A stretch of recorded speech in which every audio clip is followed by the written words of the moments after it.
Hi viewers, நம்ம சேனல்ல நான் எந்த வீடியோவை அப்லோட் பண்ணாலும் அதுல வர முக்காவாசி கமெண்ட் ப்ரோ லைன் ஸ்டோரி போடுங்க, மெயினா ஸ்கார்ஃபேஸ் லைன் ஸ்டோரி போடுங்க அப்படின்னு தான் நிறைய பேர் கமெண்ட் பண்றீங்க. ஸோ அந்த கமெண்ட்ஸ் எல்லாம் பார்த்ததுக்கு அப்புறம் எனக்கே ஆச்சரியமா இருந்துச்சு, ஸ்கார்ஃபேஸுக்கு இவ்வளோ ஃபேன்ஸ் இருக்கீங்களா அப்படின்னு. அண்ட் இதுல என்ன ஒரு சிக்கல்னா, ஸ்கார்ஃபேஸோட ஸ்டோரி ஆல்ரெடி நிறைய சேனல் அப்லோட் பண்ணிருக்காங்க. ஏன் நம்ம சேனல்லே கூட 1 minute 30 secondsக்கு ஒரு வீடியோ அப்லோட் பண்ணிருந்தேன். ஸோ என்னதான் அப்லோட் பண்ணிருந்தாலும் நீங்க கேட்டுட்டீங்க இல்லையா, உங்களுக்காகவே கென்யாவோட மோஸ்ட் ஃபேமஸ் சிங்கமான ஸ்கார்ஃபேஸோட ஃபுல் ஸ்டோரியை தான் நம்ம இந்த வீடியோல பார்க்க போறோம். அண்ட் இந்த வீடியோவை கடைசி வரை ஸ்கிப் பண்ணாம பார்த்துட்டு வீடியோவோட எண்டிங்ல எப்படி இருந்துச்சுன்னு கமெண்ட்ல சொல்லுங்க. சோ நான் தான் உங்க வாங்க வீடியோக்குள்ள போலாம்.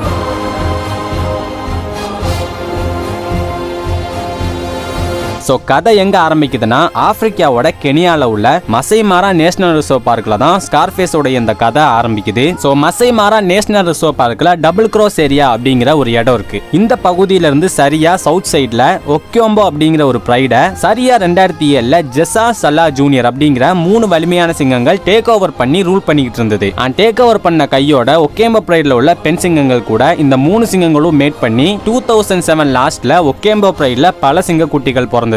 அண்ட் அந்த சிங்கக்குட்டிகள்ல ஒரு சிங்கக்குட்டி தான் நம்ம ஸ்கார்ஃபேஸ். ஸ்கார்ஃபேஸ் பிறந்து கொஞ்ச நாட்கள்லயே அதோட மத்த 3 பிரதர்ஸோடையும் ரொம்பவே சுறுசுறுப்பான சிங்கமாவும் ரொம்பவே தைரியசாலியான சிங்கமாவும் இருந்தது. சோ இந்த காரணத்தினாலவே ஸ்கார்ஃபேஸுக்கு ஃபியூச்சர்ல லைன் கிங்கா மாறக்கூடிய எல்லா தகுதியும் சின்ன வயசுலயே தெரிஞ்சுது. அண்ட் சரியா 2010 லாஸ்ட்ல எல்லா சிங்கங்களுக்கும் நடக்கிற மாதிரி அந்த கொடூரமான சடங்கு ஸ்கார்ஃபேஸுக்கும் அதோட பிரதர்ஸுக்கும் நடந்தது. அது என்னன்னா, பொதுவா ஒரு சிங்கம் அதோட அடல்ட் ஏஜ் ரீச் பண்ணிருச்சுன்னா அந்த சிங்கம் அதோட பிரைட விட்டு வெளியேறியே ஆகணும். அதையும் மீறி வெளியேறாட்டி அந்த பிரைட்ல உள்ள தலைமை ஆண் சிங்கத்தால இந்த இளம் சிங்கங்கள் துரத்தப்படும். அதே மாதிரி தான் ஸ்கார்ஃபேஸோட லைஃப்லயே நடந்துச்சு. ஸ்கார்ஃபேஸ் அதோட பிரைட விட்டு வெளியே போகாத காரணத்தினால தன்னோட அப்பாவே அந்த 4 சிங்கங்களையும் அந்த பிரைட்ல இருந்து அடிச்சு துரத்துச்சு. சோ இந்த ரீசனாலவே ஸ்கார்ஃபேஸும் அதோட 3 பிரதர்ஸும் 2010 தன்னோட அப்பாவால அந்த பிரைட விட்டு வெளியேற்றப்பட்டது. வெளியேறின 4 சிங்கங்களும் தன்னோட பிரைட்ல இருந்தப்போ சரியா வேட்டையாட கத்துக்கிறாத காரணத்தினால பசியிலையும் பயத்திலையும் மசை மாறால நாடோடிகளா சுத்திக்கிட்டு இருந்ததுங்க. சோ இப்படியே போய்கிட்டு இருந்தா இறந்துருவோம் தெரிஞ்சுக்கிட்ட இந்த சிங்க குட்டிங்க ஏதாவது ஒரு பிரைட கைப்பற்றணும்னு நினைக்குதுங்க.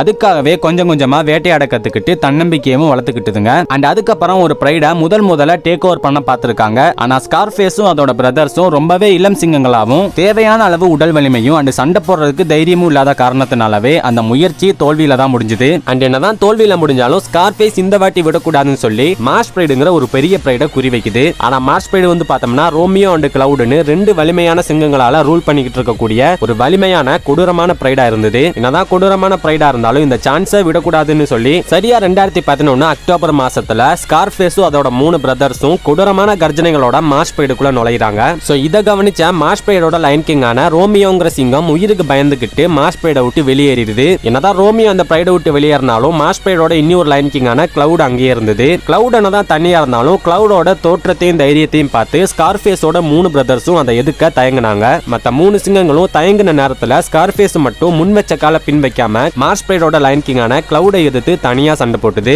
நடந்த அந்த சண்டையில கிளவுட் தன்னோட கையை வச்சு ஸ்கார்ஃபேஸோட வலது கண்ணை கொடூரமா தாக்குது. அண்ட் அந்த தாக்குதல்ல ஸ்கார்ஃபேஸ் தன்னோட ஒத்த கண்ணையே இழந்தாலும் மார்ஷ் பிரைடோட கொடூரமான லைன் கிங்கான கிளவுடையே தனியா நின்னு தோக்கடிச்சு அந்த பிரைடுக்கே லைன் கிங்கான ஸ்கார்ஃபேஸ் தன்னோட இளம் வயசுலயே ஒரு மிகப்பெரிய சிங்கத்தை தோக்கடிச்சு ஸ்கார்ஃபேஸ் மசை மாறாலேயே ஒரு ஃபேமஸான சிங்கமா மாறினது. அண்ட் ஸ்கார்ஃபேஸ் கிட்ட தோத்து போன மார்ஷ் பிரைடோட லைன் கிங்கான கிளவுடுங்கிற சிங்கம் உடம்பு மொத்த காயத்தோட அங்கேயே படுத்திருந்தது. மறாவது நாள் காலையில ரேஞ்சர்ஸ் கொடுத்த உணவை சாப்பிட்டு ரிகவரியான கிளவுட் அந்த பிரைட விட்டு வெளியேறுது. அண்ட் ஸ்கார்ஃபேஸ் ரோமியோ அண்ட் கிளவுடோட குட்டிகளை கொண்டுட்டு மார்ஷ் பிரைட டேக் ஓவர் பண்ணுச்சு. அண்ட் ஸ்கார்ஃபேஸுக்கு ஸ்கார்ஃபேஸ்ங்கிற பேர் எப்படி வந்துச்சுன்னா, கிளவுட் கூட நடந்த கொடூரமான சண்டையில ஸ்கார்ஃபேஸ் தன்னோட ஒத்த கண்ணை இழந்ததுக்கு அப்புறம் ஸ்கார்ஃபேஸோட முகம் பார்க்கிறதுக்கு ரொம்பவே ஆக்ரோஷமாவும் யூனிக்காவும் தெரிஞ்சது. அதாவது ஸ்கார்ஃபேஸோட வலது கண்ணுல உள்ள அந்த காயம் ஸ்கார்ஃபேஸுக்கு ஒரு பிரம்மாண்டமான காயம் அடைஞ்ச ஒரு சோல்ஜரோட லுக்க கொடுத்தது. சோ இந்த காரணத்தினாலதான் ஸ்கார்ஃபேஸ் மத்த சிங்கங்கள்ல இருந்து ரொம்பவே தனித்துவமாவும் பிரம்மாண்டமாவும் அண்ட் அழகாவும் தெரிஞ்சது. அண்ட் ஸ்கார்ஃபேஸ் அதோட பேருக்கு ஏத்த மாதிரி உண்மையாவே ஒரு அரசன் தான். அது ஏன்னு பார்த்தோம்னா, பொதுவாவே ஆண் சிங்கங்கள் அதோட குட்டிகள் கிட்ட கோபமா தான் நடந்துக்கும். ஆனா ஸ்கார்ஃபேஸ் மட்டும் அதோட குட்டிகள் கிட்ட மட்டும் இல்லாம அதோட பிரைட்ல உள்ள மத்த சிங்க குட்டிகள் கூடயும் ரொம்பவே பாசமாவும் அன்பாவும் நடந்துக்கும். சோ இதனாலவே அதோட பிரைட்ல உள்ள எல்லா சிங்க குட்டிகளுக்கும் பிடிச்ச ஒரு சிங்கமா ஸ்கார்ஃபேஸ் இருந்தது. ஒரு வாட்டி என்ன நடந்துச்சுன்னா, அதோட பிரைட்ல உள்ள சிங்க குட்டிகள் வயிறு நிறைய சாப்பிடுறதுக்கு வேண்டி அதோட பிரைட்ல உள்ள பெண் பெண் சிங்கங்களை விரட்டி அதோட பிரைட்ல உள்ள சிங்கக்குட்டிகளை வயிறு நிறைய சாப்பிட வச்சுது. சோ இதனாலவே ஸ்கார்ஃபேஸ் தன்னோட பிரைட்ல உள்ள சிங்கங்களுக்கு ஒரு நல்ல அரசனா மட்டும் இல்லாம தன்னோட பிரைட்ல உள்ள சிங்கக்குட்டிகளுக்கு ஒரு நல்ல வழிகாட்டியாவும் தன்னோட குட்டிகளுக்கு ஒரு நல்ல அப்பாவாவும் இருந்தது. அண்ட் ஸ்கார்ஃபேஸ் எதனால இவ்ளோ தைரியமாவும் இவ்ளோ யூனிக்கான சிங்கமாவும் இருக்குது அப்படின்னா ஸ்கார்ஃபேஸ் தனக்காக மட்டும் இல்லாம தன்னோட பிரைட்ல உள்ள எல்லா சிங்கங்களுக்காகவுமே யோசிக்கும். அண்ட் ஸ்கார்ஃபேஸுக்கு மொரானி அப்படிங்கிற ஒரு பிரதருமே இருக்கு. ஸ்காரோட பிரைட்லயே ஒரு மிகப்பெரிய சிங்கம்னா அது மொரானி தான். என்னதான் மொரானி ஸ்காரை விட பெருசா இருந்தாலும் ஸ்கார்ஃபேஸ் தான் அதோட பிரைட்லயே டோமினேட்டிங் லைனா இருந்தது. அது ஏன்னு பார்த்தோம்னா ஸ்கார்ஃபேஸ் அதோட பிரதரான மொரானிக்கு மட்டும் இல்லாம அதோட பிரைட்ல உள்ள மத்த லைன் பிரதர்ஸுக்கு எந்த பிரச்சனை வந்தாலுமே அங்க முதல்ல போய் நிக்கிறது நம்ம ஸ்கார்ஃபேஸ் மட்டும் தான். அண்ட் அது மட்டும் இல்லாம அதோட பிரைட்ல உள்ள எந்த ஒரு சிங்கமா இருந்தாலுமே ஒரு தலைவனா அங்க போய் முதல்ல நிக்கிறது நம்ம ஸ்கார் தான். சோ இதனால தான் ஸ்கார்ஃபேஸ் அதோட மத்த 3 பிரதர்ஸை கம்பேர் பண்ணும்போதும் டோமினேட்டிங் மேலா இருக்கு. அண்ட் நம்ம ஸ்கார்ஃபேஸ் எந்த அளவுக்கு தைரியமான சிங்கம்னா ஒரு வாட்டி முதலைகள் நிறைஞ்ச மாறாரி வர நம்ம ஸ்கார்ஃபேஸ் எந்த ஒரு பயமுமே இல்லாம தனியா கடந்திருக்கு.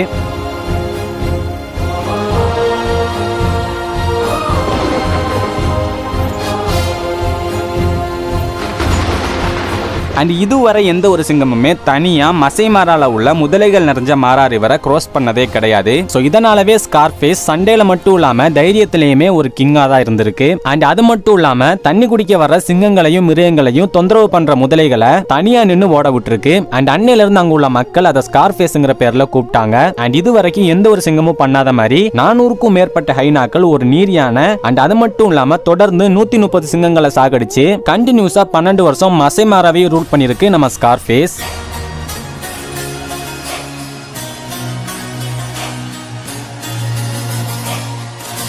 ஸ்கார்ஃபேஸோட தைரியத்தாலையும் தன்னோட ஆக்ரோஷத்தினாலையும் அண்ட் அதோட பிரைட ப்ரொடெக்ட் பண்ற விதத்திலையும் ஸ்கார்ஃபேஸ் ஒரு உண்மையான அரசனா தான் இருந்திருக்கு. சோ ஒரு சிறந்த லயன் கிங் ஒரு சிறந்த தலைவனுக்கான எக்ஸாம்பிள்னா அது நம்ம ஸ்கார்ஃபேஸ் மட்டும்தான். அதுல எந்த ஒரு சந்தேகமுமே கிடையாது.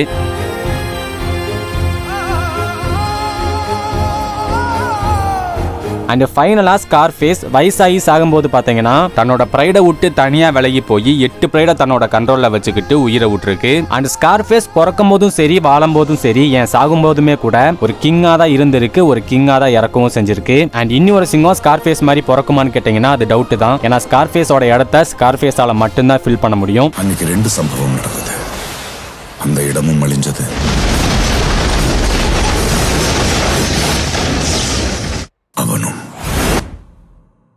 அம்மா, இந்த உலகத்துல இருக்க எல்லா தங்கத்தையும் உனக்கே தரமா.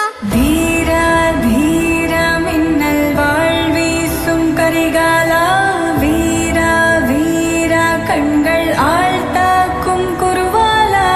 தீரா தீரா மின்னல் வாழ்வீசும் கரிகாலா, வீரா வீரா கண்கள் ஆழ்த்தாக்கும் குருவாலா.